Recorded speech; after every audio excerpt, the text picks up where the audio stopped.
Hi, and welcome to the show. I'm Nancy Guppy, coming to you from one of Seattle's premier art venues, the Century Ballroom, which will be closing for good this spring. Now, of course, we are sad to lose this beloved institution, but we are also grateful and want to celebrate all the ways this gorgeous space has served our community for the past 28 years.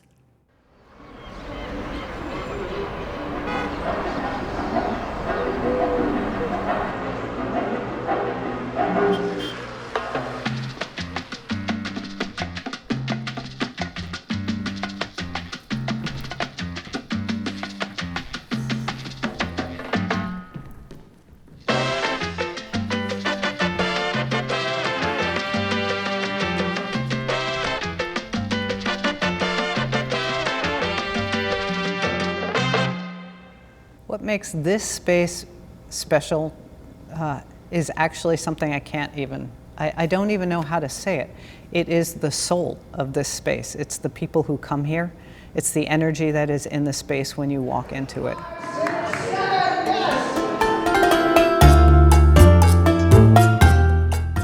Our goal was to have the most diverse group of people coming together to learn dance. I like to meld the gay and the straight worlds together. I just want people to come together over dance, which I think is just, dance and music brings us together. When they come into the space, the first thing everybody says, oh wow. We don't make spaces that are this elaborate, that are this beautiful. So it feels like you're kind of walking back in time.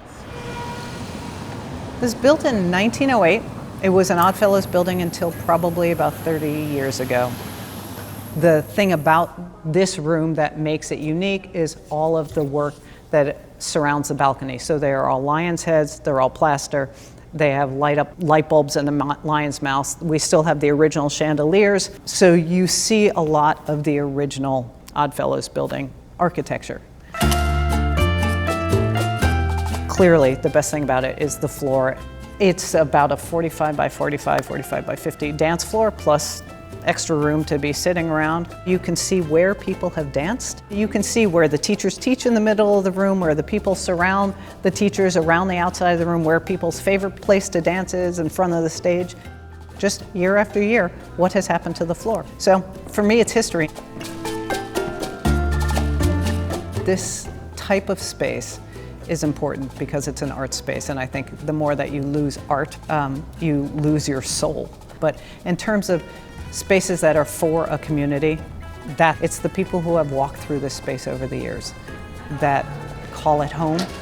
It's been meaningful to people over 28 years, and it brings people together, and this is a beautiful place to come together.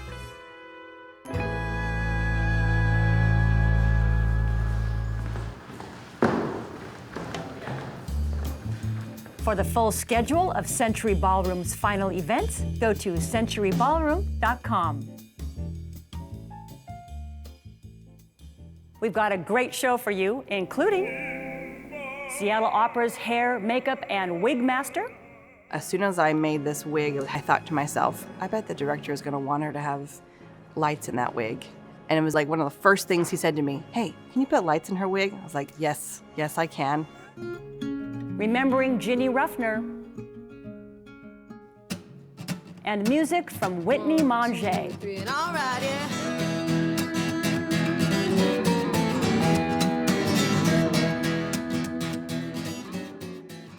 And we'll begin with the Seattle-based artist and marvelous human being, the one and only Fay Jones.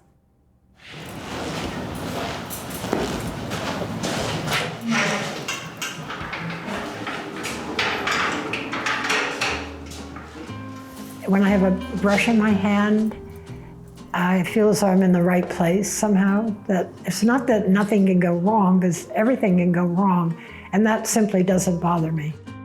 I think one of the best things about working as long as I have, doing sort of the same thing every day, is that there are only few moments when things are totally blessed by the muse. It's so out of your control. Oops. I'm actually at my best when things are going wrong.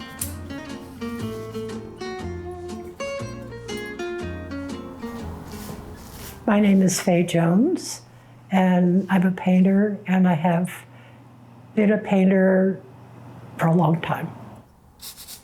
I've been told that I'm a narrative painter, and I think that's fairly accurate. Painting has become my basal metabolism. It's part of what I need to do. And I will be 88 in June, and I'm fine with that, but I also can't quite believe I've reached that point in my life. It's just the idea of being my age and feeling that I'm fading in some way, not in a bad way, that you feel invisible. I guess I'm addressing the issues of being an almost 88-year-old woman. How's that? This is a photograph of me as a very young child. It's 1937, so I would have been a year and something. I'm the oldest of 6 children. I've always been able to spend a lot of time by myself. I think I'm a master of staring into space, and I feel extremely fortunate that I grew up in a generation where that was perfectly all right. If you finished your schoolwork, you could just look out the window. I read a lot as a child, and I also drew a lot as a child from a very young age, and I wanted to be an artist, but I had no idea what that meant. When I went to art school, I was 17, and I got into Rhode Island School of Design. I was able to be completely self-centered for 4 years. It was great. Then I got married at the end of the 4th year, and by the time I graduated, I was pregnant. We moved to Seattle from Providence, Rhode Island in 1960 with 2 children and a basil plant. And my husband had a job teaching at the University of Washington. I got out of school in 1957, and I didn't actually exhibit until 1970. So I painted very small because I had 4 children. The maximum dimension of my paintings at that time was probably 15 inches. I took over the biggest room in our house and started painting paintings that were at least 6 feet tall. So everything changed. Well, this is Studio E Gallery. Our current exhibition is a collection of new monoprints by Fay Jones. Being an inhabitant of the city of Seattle, there's no way that I would not have known who Fay Jones is as the artist. Fay is probably our most important painter in the region. Her imagery is known by people who don't even know her name. Fay's work is in the subconscious of a lot of people in the area. I think I have a habit of recycling certain images. That figure, and this was 34 years ago, the gambler image I'm still working on 34 years later. Those are probably the first 2 that I did. The rabbit for me is a humorous symbol of fecundity. Oh, I love the monkeys. They're funny, and we're related to them. The donkey is a beast of burden, and I've always sort of felt that the donkey was, in a way, outside of being a woman, it's like being a donkey, or in a way, a beast of burden. I'm not sure I'm a feminist, but the alternative is unthinkable. At some point, I realized I didn't have to prove anything. You know, I didn't have to prove that I knew what I was doing from the beginning to the end of a painting. I used to feel you had to cover up your history. I realized the history is part of the painting. You know, often there's a shadow of where that arm first was drawn, or where that, you know, angle was, or maybe this thing that was masked out. You can leave that. She leaves the trail, because I think, in her words, you know, the path is as interesting as the, you know, the destination. And you can see it here. I mean, look how many donkey legs this has.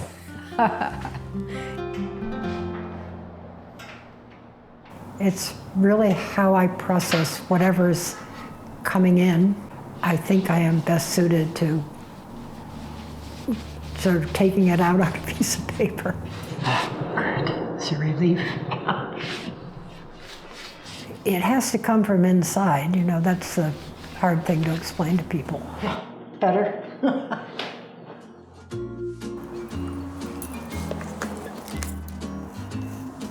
10 years ago, I painted small watercolors. They were based on still photographs of Jean Merlois films. And I always wanted to make a big painting of it. Unlike a lot of other work that I've done, I've had some place to go every day. I really wanted to paint this painting, so I gave myself an assignment. And you hear writers say, I'm not going to write anymore. Some do and some don't. It's just possible that one day you wake up and say, that's it. Something happens and there you are, you're back in the studio and say, I don't know what I'll take up the day I decide I can't do it. Maybe I'll try knitting again. I don't know.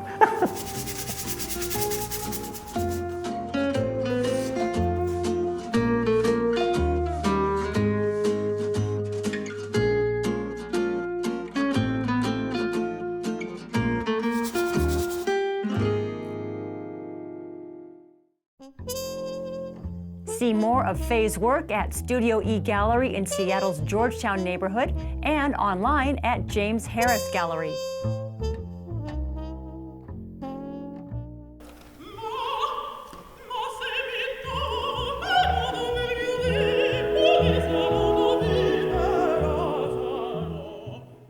Seattle Opera checks all the boxes. Exquisite orchestral music, the incredible beauty and range of the human voice, and dramatic and epic storylines.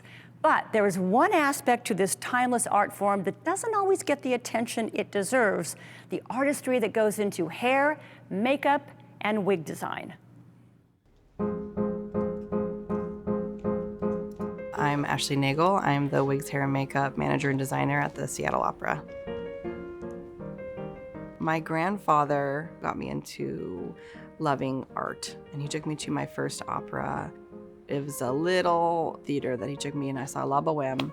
And after I saw that, it just changed my world, and I started loving opera. I started in Seattle Opera in 2007 as an intern, and then I worked my way up to this position, and this has been my dream position forever, since I was a little kid. I design the wigs and the hair and the makeup for the shows. I also am in charge of making sure that I hire all the crews that are needed. I'm in charge of building the wigs and just making sure that the overall look for the hair and makeup looks cohesive to the rest of the design. It is really fun at times, really exhausting at times, because, you know, this is the entertainment business. There's a lot of different personalities. I am the star. I'm the star. Most of the personalities are really sweet, really genuine. You get to see people at their most vulnerable, and you get to see people at their best.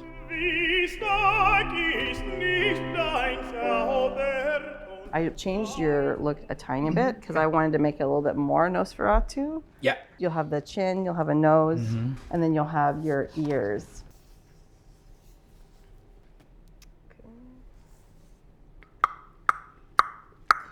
Sorry, I'm doing that. So this program is called Procreate, and in it I can put all of the singers' faces and digitally put makeup and build wigs and prosthetics on their faces. So we have Queen of the Night, and then we have our Tamino, and then we have our Pamina, and then we have Sarastro, and everybody in the chorus is going to look like him at one moment. Weiß ich von deinem Herzen nie. So today we're going to be wrapping your head in saran wrap, and then we're going to draw your hairline and your eyebrows. And with your wig, it'll have some flecks of gray in it. Yeah, just let me know if you get a little claustrophobic. Being that intimate with somebody, We are in their face all the time. You really get to know people. So it's really nice. You kind of act like a psychiatrist. Do you prefer beards over the ear or above?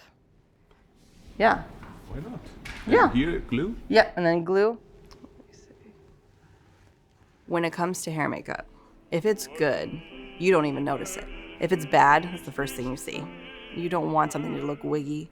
You don't want them to say, oh, I know that he's got a prosthetic there, he's got this. You want it to look as clean and natural as possible. A lot of times, whenever you put a wig on a performer, you automatically see their face and their expression and even their body language change into that character. It's so fascinating because it's like you're putting their armor on and they're becoming that persona as soon as they see the wig all done, even before the makeup is on. I've had people break down in the chair because they just felt so beautiful, and those are always the best moments. One of the wigs that I am fond of was actually on the cover of Opera America. It was for Dust Reingold, and as soon as I made this wig, it had a big old cage, and she walked out, and I thought to myself, I bet the director is going to want her to have lights in that wig. And it was like one of the first things he said to me, hey, can you put lights in her wig? I was like, yes, I can. So then the next day I put some lights in there, and then she walked out on stage and she lit up, and then she was on the cover of Opera America. It still brings me joy every day. Sometimes exhaustion, sometimes I'm super stressed, but I still love it. I still love that it's ever changing. This is something that I wanted to be when I was very, very young. And the fact that I'm here is huge.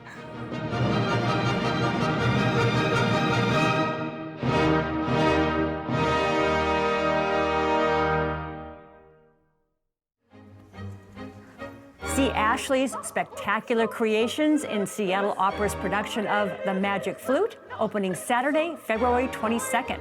Ticket information is at seattleopera.org.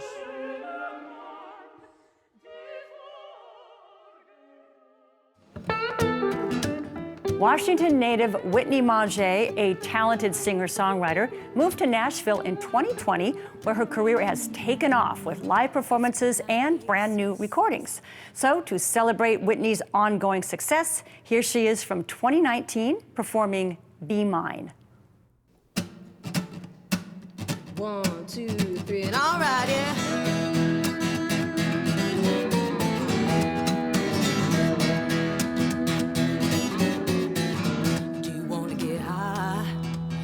Want to get low? Do you want some to fit that hole? You're looking for loving, but I got you. You're looking for something to do. You can't call upon me, baby, yeah, just about any time. So baby, you'll say that you'll be mine.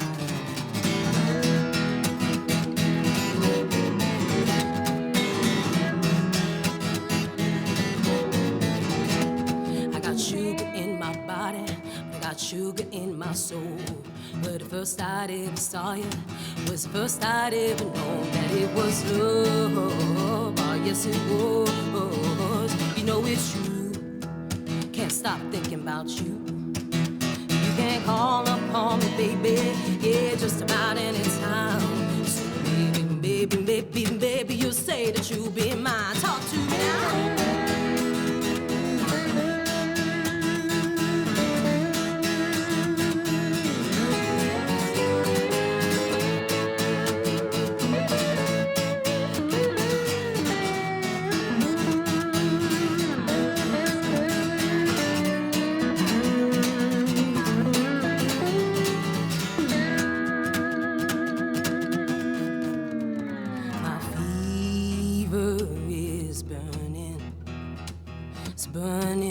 Down to the core.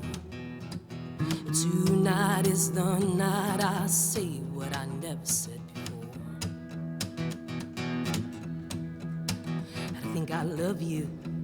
I think I do. I think I love you. I think I love you. think I do. I think I love you. I think I love you. I think I do. But I think I'm so in love with you. I think I love you. I think I do. I think I'm so in love with you. Wow! And oh yeah, and all right. And oh yeah. Do you wanna get high? Or do you wanna get low? Do you want so to feel that hole? You're looking for loving, well I got you. You're looking for something to do. Why you can call upon me, baby? Yeah, just about any time. So maybe you'll say that you'll be mine. All right. Thank you. Follow Whitney's performance schedule and download her latest recordings at whitneymongé.com. We want to take a moment to remember Ginny Ruffner, a dynamic and delightful artist who died January 20th, 2025, at the age of 72. Ginny was known for her glass and metal sculptures, big and small. That gigantic flower pot at 7th and Union in downtown Seattle is her creation, and her work is in numerous private collections and museums. Ginny's curious and inquisitive mind led her to embrace cutting-edge technology that resulted in an exhibit at the Smithsonian American Art Museum and to Project Aurora, a permanent installation at Seattle's National Nordic Museum. Ginny's art, zest for life, and fabulous head of curly hair made her a singular figure in Seattle's artistic community. We miss her deeply and will love her always.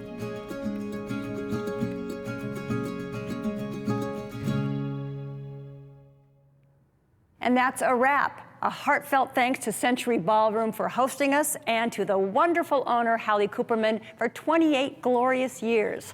And thanks to you for tuning in. Until next time, we hope you get out there, try something new, and experience the awesome power of art. We'll see you soon.